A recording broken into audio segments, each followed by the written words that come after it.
मार्केटमध्ये जायचं, चिकन आणायचं आणि मग ते कसं बसं एका भांड्यात ओतायचं, कसं बसं धुतलं न धुतलं करायचं आणि मग एकदा ते फोडणीला टाकायचं। तुम्ही पण असंच करता का? तर असं अजिबात करायचं नाही का ते सांगते।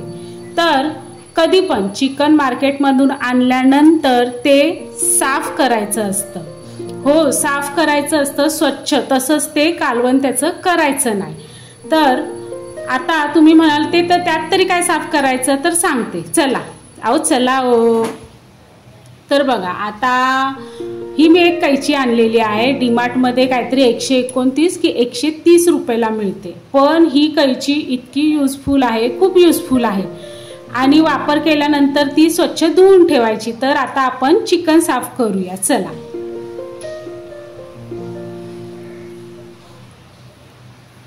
तर चिकन मी एका डब्यात घेतलेलं आहे आणि त्या चिकनला आहे ना असं म्हणजे तुम्हाला माहिती असेल असं पातळ पडदा वगैरे असतो त्या स्किनवरती चिकनच्या, परत कुठेतरी असा दोरा वगैरे लटकलेला असतो बघा, म्हणजे हे वगैरे असतं, तर ते काढून टाकायचं आहे।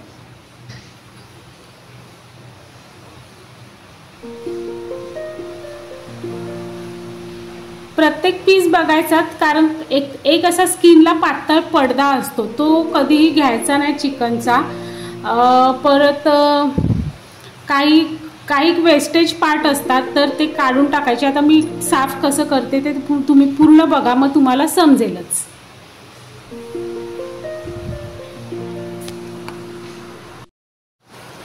आता हे बघा, हे काहीतरी असं म्हणजे चिकनच्या पीसला असं जरासं चरबीसारखं पण वेगळंच काहीतरी आहे, तर तसं काय असेल तर ते काढून टाकायचं। असं म्हणजे दोरा वगैरे असं जसं लटकलेलं असतं तर ते पण काढून टाकायचं। कुठे असं चरबीचा वगैरे पार्ट दिसला किंवा काही वेगळं वाटलं, पातळ स्किनला पडदा चिकटलेला वाटला तर तो पण काढून टाकायचा।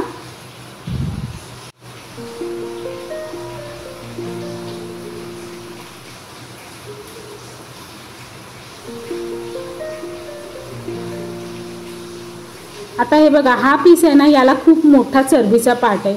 बऱ्याच जणांना असं वाटतं की ही चरबी चांगली, पण माझ्या मते तरी ही चरबी चांगली नसते, म्हणजे मी तरी नाही घेत। ही चरबी जी चिकनची असते ती मी काढून टाकते। बॉयलर चिकनचं मी सांगते, तर ते फॅट असतं आणि ते नाही घ्यायचं, ते कालवणामध्ये यूज नाही करायचं।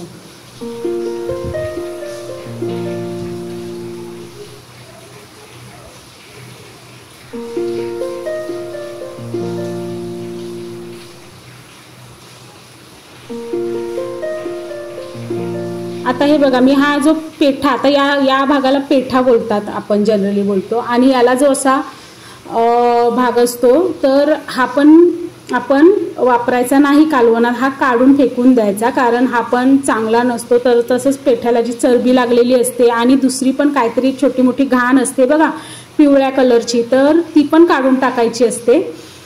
चांगल्या प्रकारे काढायचं, काहीही घाण वगैरे घ्यायची नाही। असं चिकन खाल्लं तर तुम्हाला चिकन खाल्ल्यानंतर त्रास होणार नाही। बरेच जण सांगतात की आम्हाला चिकन जमत नाही, त्याच्यामुळे आम्ही चिकन खात नाही, पण ही सगळी सावधगिरी बाळगली तर तुम्ही चिकन नक्कीच खाऊ शकता।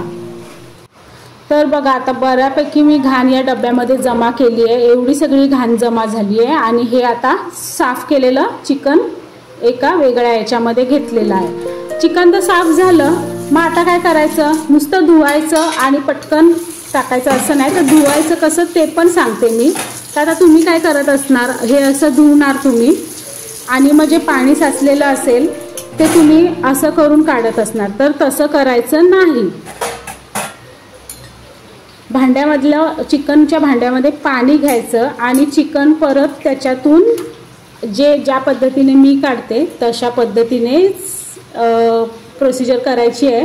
त्याच्याने काय होतं, परत एकदा काय घाण लागली असेल तर ती मग डब्यामध्ये पाण्यामध्ये जाते आणि मग ते नंतर मग ते पाणी फेकून द्यायचं आहे। परत एकदा ही प्रोसिजर, तुम्हाला 3 वेळा धुवायचं तर 3 वेळा धुवा, मी 2 वेळा धुते, 2 वेळा धुणं पुरेसं असतं। तर आता हे सेकंड टाइम आहे, आता परत एकदा आपल्याला तसंच करायचं आहे। आणि मग जी काय पण उरली सुरली घाण असेल ना ती सगळी आता निघून जाते बघा अशा प्रकारे. तरी पण जर काही वाटलं आपल्याला काही घाण राहिली आहे तर ती परत एकदा आपण काढू शकतो. त्याच्यामुळे पाणी मगासारखं असं टाकायचं नाही, उपसून त्याच्यातून चिकन घ्यायचं आहे. तर बघा ही थोडीशी घाण राहिली होती तर ती पण मी आता काढलेली आहे आणि हे मस्तपैकी साफ स्वच्छ असं चिकन तयार झालेलं आहे आणि आता हे फोडणी देण्यासाठी रेडी आहे.